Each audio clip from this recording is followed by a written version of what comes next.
26 November 1930, a news published on the front page of a Canadian newspaper, whose title was The Village of Dead. This news caused a wave of fear throughout Canada, because in North Canada, an entire tribe disappeared overnight without any traces. In a small town on the shores of Lake Eskimo, in a remote area of North Canada, there lived a tribe called Eskimo. About 100 to 150 people lived in this tribe, who used to live by catching fish from the lake. Only a few thousand people lived on this 1 lakh kilometers area, and the reason for this is the harsh weather here. Apart from the fishes in Eskimo Lake, there is also hunting of other animals in the vicinity, and for that many hunters keep coming here. It was a cold day of November 1930. A hunter named Joe LaBelle came in this area for hunt. He was so busy in the hunt that he didn't notice when it got dark. He had an idea in his mind that he would spend the night in the Eskimo tribe as before, because the people of this tribe were quite hospitable to outsiders. So Joe LaBelle packed his bag and started walking towards Eskimo. It was a moonlit night. There was silence far and wide. Neither was a person in sight nor a sound. Joe could only hear his own footsteps, although Joe had done this before, but this time something was abnormal. However, whenever he approached the settlement, he often heard the barking of dogs kept by the villagers. But today, when he approached the settlement, he heard no sound. He quickened his pace. It seemed to him that the villagers might be sleeping. Now, from a distance, he could see the tents of the settlement, from which smoke was seen rising.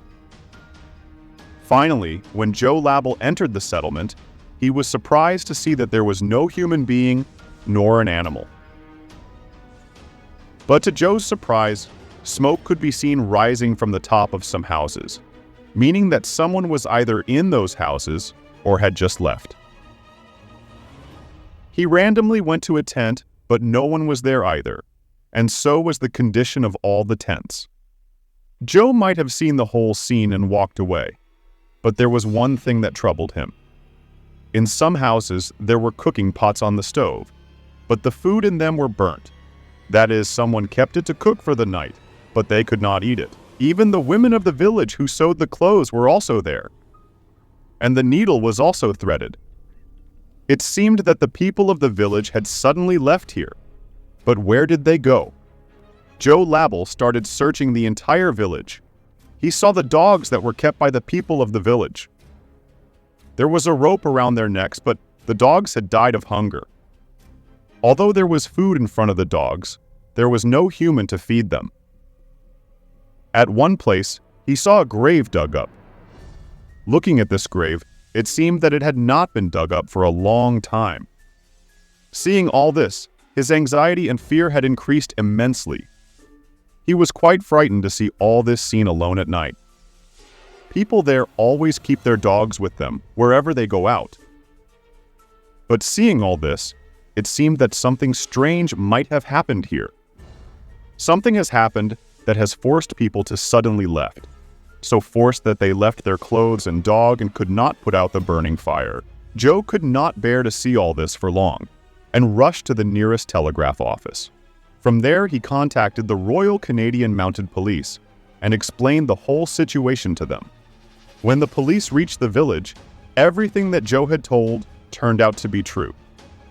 The police suspected that someone might have attacked here and killed all the people of the village, but there were no signs of a fight or anything else. The police immediately launched a search operation to find the villagers.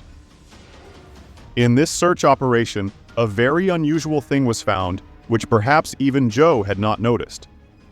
The entire settlement was covered with snow, but there were no footprints on the snow. There were only one person's footprints, and those were those of Joe LaBelle. In other words, if no one has come and no one has gone to the settlement except Joe, then where did the people of the settlement go? There was ice on the lake, and the boats of the villagers were also on the ground. As there is no fishing in this season, the boats were parked on land. If the people of the settlements were drowned in the water, or someone had killed them and thrown them into the water? The lake would have broken somewhere, but the lake was still frozen from above. In the investigation, the police also found out that these people who had disappeared 8 days ago before the Joe arrived in the settlement. Because dogs do not die from starvation for a day or two, and the smoke that came from the houses was a sign that it was not long since they left here. Because it was the smoke that continues to come out for a long time, even after the wood is extinguished. There were many questions before the police, but not a single answer. Finally, after several months of investigation, the police closed the case saying that it is unsolved, and with time people also forgot it. 50 years after the incident, writers named Roger Burr and Nigel Blundell wrote a book and tried to connect the whole matter with alien. He said that when he went to the Angiconi Lake to explore the area, he found a hunter and his son there. He said that many times he has seen some objects flying over the lake which have different shapes, and they were going to the settlement where the Eskimo tribe lived. Based on this story, it was suggested that aliens might have landed that night and taken the villagers with them. It has been almost years since this incident, but no one has the answer to the fact that the people of the Eskimo tribe, who did not take Ung, went to where they went, and they also left no traces. I want you guys to answer this in the comments that what really happened with them. Now my last request as usual. Please help me reach 1,000 subscribers, and also your one like can help us to reach a wider audience. So please smash that like button, and I will meet you in next video. Till that you can watch The Miracle of Andes, which is the story of a football team who survived for 2 months without food in a snowy mountain, and lastly stay happy.